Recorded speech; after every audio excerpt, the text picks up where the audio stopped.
All right, Rami Lavi back with you. Night 3 in a row on a Tuesday night. Recording this as we speak. It's April 16th. And as we speak, it's actually halftime of game 2 of the play-in games with the Warriors and the Kings. Kings went out early. Warriors went on a run. Steph almost hit that halftime three. So it's halftime now anyway. But probably as you're listening to this, you already know what happened. The loser goes home. The winner goes on to face the Pelicans after LeBron barely holds on, barely sustains. Basically, Zion goes out. It takes Zion going out. Ingram did nothing. McCollum sucked. Zion goes out with 3 minutes left, and essentially, I think it was a tie game at the time. And then the Lakers still barely win. And their reward, congrats, LeBron. You get first round Denver Nuggets as your reward for winning the playoff game. Clap it up for LeBron James in year 25 or whatever it is. Hope he has fun playing with his kid next year. After a quick and easy sweep by the Denver Nuggets, congrats.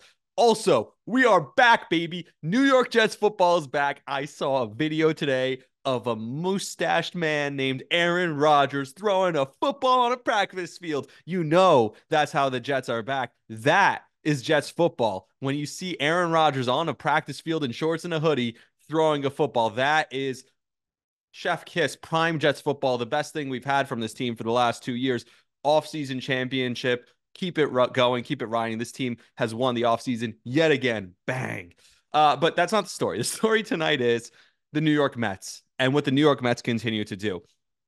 Keith McPherson has dubbed this team the Make It Happen Mets because they find ways to get it done. And tonight was no different. And I have a special relationship with the New York Mets because when I look at this Mets team, I don't hate the Mets. I went to the game last night and I would argue I had some of the most fun I've had at a baseball game. The experience was awesome. The in-fan experience at Citi Field is better than Yankee Stadium. Now, the product on the field might not be better. The fans, less fans there, sure. At the end of the day, whether it's the concessions, whether it's appealing, right? It's just aesthetically pleasing to look around. It's a beautiful ballpark. The lights that they do, the giant ass screen. I love that screen. The different in-game entertainment that they have. It's an awesome stadium. It's an awesome event. And that's all I was saying. People were chirping me online, and I kind of said it to be a troll. I'm not going to lie, a little bit. It's better in every way, superior than going to a Yankee game. So, yeah, a little bit I was trolling, but at the same time, I don't think I was totally lying when I said that. And the Mets, the way it was last night, the way it was tonight, where they're down early and they keep finding ways to come back. And you know what's incredible? Carlos Mendoza, this team is taking on his personality. He's fiery. He's excited. You see the team starting to get some personality on the bench. You see them starting to have some more fun. And no matter what Carlos Mendoza does, it works. He keeps hitting the right buttons. Last night, it was DJ Stewart in a big spot, pinch hitting him, and him getting the big hit that ultimately ties the game for the Mets. Tonight, I had my friends texting me. We're texting in the group chat. And we're like, what the hell is he doing? Why is he taking out a guy who has been hot in Brett Beatty to bat here for Joey Wendle? What are we doing here, Carlos Mendoza? And it's like, yes, Carlos Mendoza, do that. He gets it right. Joey Wendle gets the job done. McNeil with a huge hit. He gets the job done. And the Mets, again, find another way to win. And you know what's great about this Mets team? I said, I don't hate the Mets. I love the Mets. I enjoy the Mets. The Mets, to me, are like my niece. I look at my niece and I have fun with her. She's so much fun to play with, right? I have a great time with her. She's a little kid. We hang out for a few hours. And then guess what? When she starts crying or she has to go to the bathroom or someone needs to actually take care of her. All right, bye. See you later. Not my problem anymore. The New York Mets being fun right now and going back over 500. They're 9-8. This is great. I love going to Citi Field for $10, park for another $10. It's a great chill. It's a great experience. Lots of leg room because there's no one in the ballpark. You can walk around the stadium. This is fun. Root for the Mets. Put money on the money line with the Mets because at the end of the day, I know that when they falter late in the season, when they fall apart, as they always do every time, and they're going to do it again because that's what the Mets do, I know I can just say, sayonara, Mets, hop back to the other side and laugh at them as a Yankee fan that I am. Because guess what? I'm still a Yankee fan. And while I love this Mets experience and I believe in this team, I keep saying every time they win, look, they're back over 500. Woo! 81 and a half over. That's all I care about. I bet them to win over 80 and 81 and a half games. Congrats, Mets. You're going to win over 80 and 81 and a half games. You're not going anywhere. You're not winning a World Series. Now, if we're being serious for a second, I do think the Mets have a chance to make, like I've been saying for the last few nights, I think they will make the playoffs now. I think they have a chance to go on a run once they do. Once you're in the playoffs, you can't take that away from them. Anyone can go on a run in the playoffs. But I know, and the reason it's so much fun for me as a Yankee fan to go to Citi Field, to root for the Mets, to watch this team, they're fun while it's fun. They're fun while it's winning. All that's good and well because I know I could jump ship the second they start losing and the second it falls apart. And at the end of the day, that's what's happened. Now, I do like this team. I'm not trolling right now when I say this honestly. I like what this team has put together. The starting pitching has been phenomenal this year. The bullpen has been good. Even on a night like tonight where Edwin Diaz isn't available, they find a way to blow it out, to close it out. And it wasn't even stressful in the ninth inning. So congrats to the New York Mets and the New York Mets fans. Again, I said it last night, but I'll say it again. The fact that we're here, considering where we were, just just a week and a half ago, it's incredible that they've come this far. And it is a tip of the cap, truly, to Carlos Mendoza and what the Mets have done. Because I didn't think once the season started, before the season, I thought this lineup's really good. But the fact that they're weathering the storm, they haven't even gotten JD Martinez yet. And the fact that with all the crap that's going on around this team, because there's constantly stuff going around this team, they found a way to figure it out and win some games here and be presentable. And a Pittsburgh team that was hot coming into this series, and they just slowed them down. The first two games, both comeback wins. It's a great job by the Mets. A really great job by the Mets. And without trolling here, I fully mean that. And I'm enjoying it. I'm enjoying watching this Mets team on a nightly basis. Now, on the other side, in the Bronx, it's like John Sterling retired and the Yankees forgot how to win. Maybe he was the key to the whole thing. When he showed up in 1989, this was a loser franchise. And then they started winning. The dynasty started, and now they haven't won a game since he retired. And tonight's game was just another example where Gleyber Torres and his defense trying to do too much. More mistakes on the base paths, it seems like. All of a sudden, all that urgency that we talked about is gone. Like, why aren't you pinch hitting for Jose Trevino in the ninth inning against Jose Romano, or I forget his first name, Romano, who stinks? Like, what's happening here? What we thought we went 12-3, so now we're going to take the foot off the gas. Well, guess what? The Yankees have lost 3 games in a row. They're now 12-6. And I'm not going to push the panic button yet. But one of my biggest things that happened with the Yankees last week that I said was so important was that Carlos Rodon and Nestor Cortes looked like the guys that they are when they're at their best. And guess what? Nestor did not look good again. Oh my God, look at that leg kick. It's so cute. And he faked the arm with the throw. Who cares? That stuff is stupid. That's stuff for a guy who can't actually get major league hitters out without gimmicky stuff. And it seems like Nestor Cortes can't get major league hitters out without his little gimmicks. And Carlos Rodon today, I said this was going to be his biggest start as a Yankee. After losing 2 games in a row, he needed to be the stopper. He needed to be the guy to make sure it doesn't get to 3.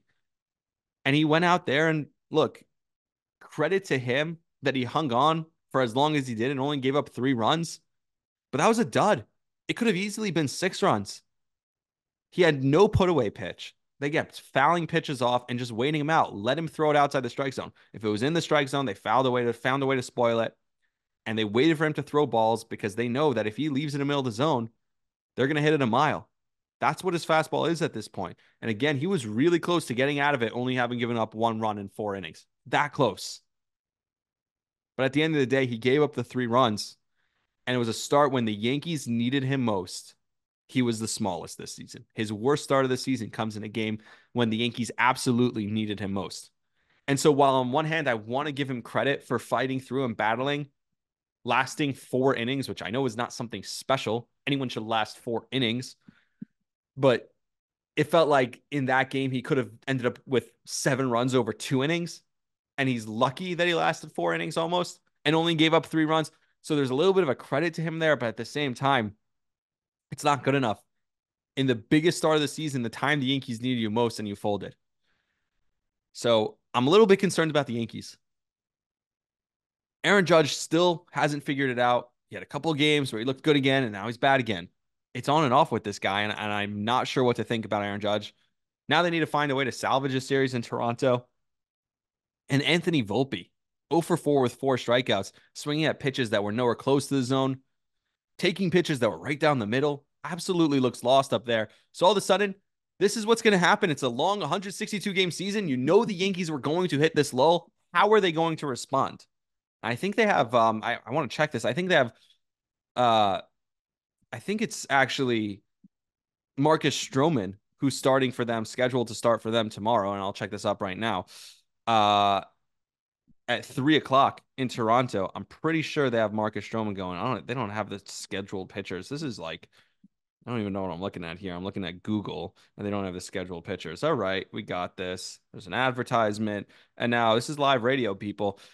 Marcus Stroman is starting against Kevin Gausman. A tough assignment. The Yankees beat up Gausman pretty good last time, but he's a tough assignment for this team. And so you have to find a way on a getaway game, on an afternoon game in Toronto, find a way to beat the Blue Jays with Marcus Stroman. He's going to have to come up big tomorrow. And again, it's going to be another situation where who on this rotation without Garrett Cole can be a stopper? That's the biggest question mark for the Yankees right now.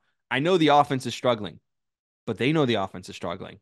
The pitchers know the offense is struggling. So who is it going to be? Who's going to step up? And Gleyber Torres looks lost at the plate, looks lost in the field now. Anthony Rizzo, both sides of the field, same. So all the question marks we had coming into the season, they're starting to rear their ugly head a little bit. But my biggest question mark with this team was the starting rotation. And to me, this is going to become the test. We knew there were going to be ups and downs. It wasn't going to be perfect for 162 games. But can someone on this staff grab the reins and right the ship? And it starts tomorrow with Marcus Stroman. Carlos Rodon couldn't do it tonight. Yankees lose 3 in a row. I'm not too worried yet, but let's see what Marcus Stroman does tomorrow. Now, the New York Rangers officially have their opponent. And I do want to give their Rangers their flowers a little bit. I didn't give it a ton on last night's episode. You do have to remember something extremely interesting about the Rangers. When training camp started, there was a roller coaster. It's so funny. There are parallels between the Rangers and the Knicks seasons. You know, Artemi Panarin and Jalen Brunson. But the mindset that Peter Laviolette brought to this team from day one of training camp, and then there was still the roller coaster, that lull in January that they had when they were losing games, and Jonathan Quick almost saved their season, and Igor looked terrible. Remember that lull, because when they came out of the All-Star break, they've looked like this great team again, and since then they've been on a run. They end the season hot, and they're going to go against a team now in Washington that also had a 4% chance late in January to make the playoffs, and now they turned it on, and they're hot, and they surged into the playoffs after trading away pieces. They're surging into the playoffs, and the way they made the playoffs is insane, because essentially what happened was the Detroit Red Wings score a goal with 3 seconds left in their game. They needed to win, and they're in the playoffs. They needed to win, and they needed a Washington loss or a Washington overtime loss. Didn't matter. But if the Red Wings win, they were in as long as Washington didn't win. And what ends up happening, and this is just typical, Detroit scores with 3 seconds left after pulling the goal. You thought the game was over. They come back. They score with 3 seconds left. Immediately after that, in the Washington game, they're playing against Philadelphia. Philadelphia still had a chance to make the playoffs. So what Philly did was they pulled their goalie, because the only way they had a chance to make the playoffs was if they won in regulation. They couldn't have it go to overtime. Otherwise, they automatically would be out of the playoffs. So they pulled their goalie in a 1-1 tie late in regulation. They pulled their goalie in a 1-1 tie. Of course, right after that, Washington scores on the empty net in regulation, and then Philly loses. Washington wins. Washington's in the playoffs. As excited as you were, if you're a Red Wings fan, for scoring and forcing overtime in your game, your bubble bursts like that, because all of a sudden you realize you're out of the playoffs anyway. Washington is going to be facing the Rangers, and that brings back such great memories of the 2015 season and the 2012 season. Both times down 3-1 to Washington and coming back, the step-on goal. So many great series and so many great matchups between Alex Ovechkin and the New York Rangers, a guy who was on the back nine. They're not winning games. They're in the playoffs now. I talked to David Marinick about this a few weeks ago, actually. We're talking about, people were saying, oh, Alex Ovechkin is just chasing numbers at this point. He's just chasing goals. Well, no, that helps his team win. Him standing in his office is still dangerous as hell. And I'm going to be scared when he's standing there come next week in the playoffs against the Rangers. I'm excited for it, but I'm a little bit scared. I still think the Rangers could take care of Washington, but it does bring back some memories. I love it. I love the mojo that's going to be back in Madison Square Garden, Washington against the Rangers. That just feels right. We've had those playoff series so many times, so I'm excited for that. Obviously, we talked about the Knicks. Starting to get a little bit nervous. People keep talking. Spike Eskin started his show down in Philly, chirping me a little bit, like, or not me, but chirping Knicks fans a little bit, like, small guard.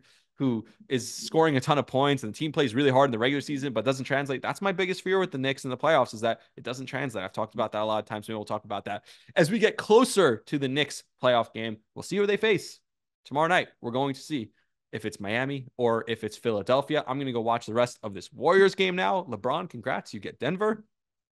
We'll see if Zion's healthy, if Zion can stay healthy, if he is healthy. We'll see who they get to play in for the second play-in game of to make the 8 seed, and who's going home tonight. We'll find out in a little bit, but that's the recap. The Mets, the Yankees, good for the Mets. Yikes for the Yankees. And a whole bunch of other stuff. Rangers get Washington. That's pretty much the daily recap. So thank you for listening. Thank you for watching. Until next time, please like, subscribe, share this if you like this platform. I've had fun doing these. I'm trying to find a unique, interesting take on each thing that I see that happens, and it's been fun for me. So until next time, please like, subscribe, share it. I've, like I said, had a ton of fun doing these. So thank you for following along. See ya.